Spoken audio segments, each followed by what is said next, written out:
I'm Mollie Chapman, business journalist for SlotBeats and CasinoBeats, and today I'm joined by Michael Pedersen, Chief Commercial Officer for Livespins. How are you doing today? Very good. Thank you very much. Thanks for having me. Thank you for joining me. What has been your highlight so far of CasinoBeats Summit, and how are you finding it? It's just such a pleasure actually meeting people. It's been too long. We've been living in our cocoon, in our bunkers at home. So that's a pleasure. Apart from that, really well organized. I spent a lot of time at the conference track, which has been really good. So well done. So why do you think it's important for people to go to events like the CasinoBeats Summit? So obviously, one, getting inspiration, seeing the latest and greatest, and it's always important to keep a close eye on what's going on. Feel the heartbeat of the industry, and I think that's one of the best ways of doing that is attending conferences and expos such as this one. Yeah, for sure. You spoke on a panel yesterday. Yeah. I was wondering, could you enlighten us on the highlights from that panel and maybe anything that you might have learned from it as well? Yeah, absolutely. It was a great panel, good bunch of speakers. It was around slot suppliers and how to stand out in the crowd. Obviously, there's now 250 plus game providers in the industry, so it is becoming a jungle out there, or has been for a while. As Livespins, we fit in very well in that category. So we work with the providers, and we can help them give exposure and marketing to the new titles through our streamers. That will sort of unbox, if you will, the new slots, talk about the new mechanics, and it's just a different, let's say, experience compared to just seeing a CRM promotion. You will actually have a streamer sort of taking you through and walking through a new game title. So for the providers, it's a good opportunity to stand out from the crowd. Hence the topic of the panel. So that was a great panel. I mean, it's always great to sit with your fellow industry peers, and I always find something I learn. Speaking of panels. Yeah. Have you had a favourite one so far, other than your own, of course, or is there any that you're looking forward to? I was attending one about the metaverse, which was really interesting, and four great gentlemen talking about that, and we're coming at it from completely different angles. And I guess the main sort of theme was that it's anyone pretending to know what the metaverse is and have a clear definition is basically BS to some extent, because it's such a moving target, and we're still to see where this is going to go.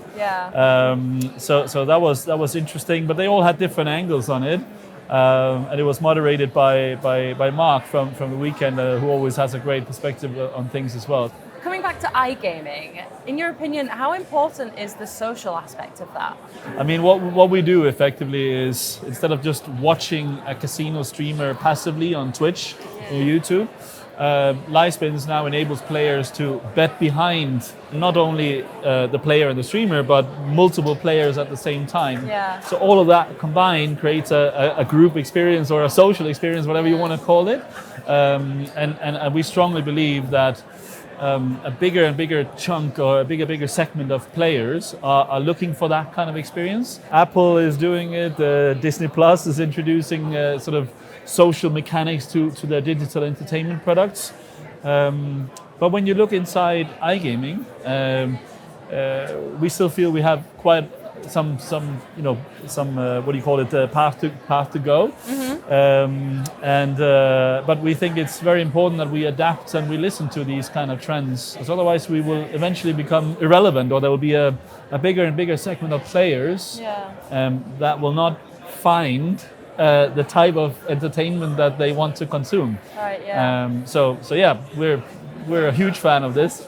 Personally have been a fan of it for a long time, and just super excited to see where this is going to go. Do you think, because obviously trying to cater to all players, it's not like a one size fits all, so maybe following trends and working with that social aspect is sort of an easier way to reach larger quantities of people?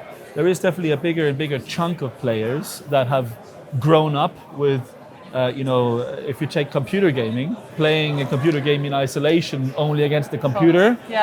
I don't know the exact stats, but I would guess it's maybe 85% of computer play now is connected. So you discover new friends, or you play with your friends through gaming, and we strongly believe that that generation is looking for a similar kind of entertainment experience within iGaming, but are not really finding it yet.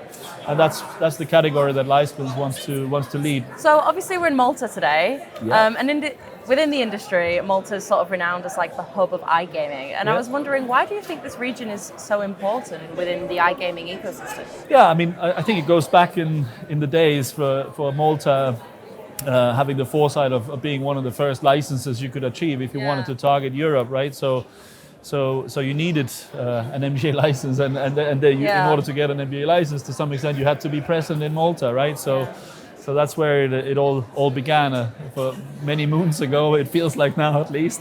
And what has happened since is now there's 1,000 of employees, whatever, 300 plus licensees based out of Malta. Yeah.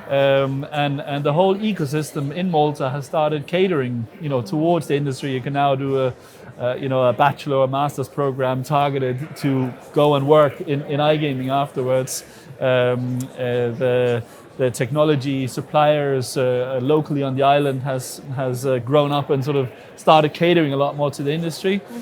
So now it's let's say much less let's say a license dependency, but now the workforce, the suppliers, the whole ecosystem that is in Malta is just a very good home for iGaming, and whatever you need, you can kind of find it in Malta. Speaking of other markets, are there any ones that your company has its eye on for entering anytime soon?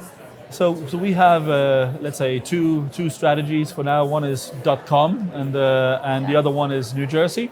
So we have gotten a lot of interest from the US operators in Livespins, and we have now committed to a New Jersey license, and the feedback we're getting is it's very close to sort of the land-based database, the players that are used to a land-based experience. Because Livespins has the social part built into its DNA, it feels much more live, and it's much more closer to the land-based sort of experience.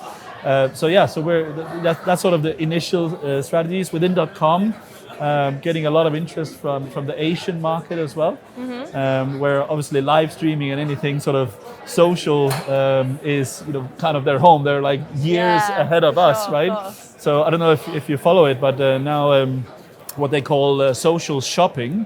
So effectively Amazon put into TikTok now accounts for more than 33% of all online shopping happening with influencers and streamers, and a very, very seamless sort of purchase journey. And they're experiencing with virtual influencers as instead of human beings. So we pay a lot of attention to that, and obviously the operators in those markets are very interested in Livespins and seeing how we can partner up.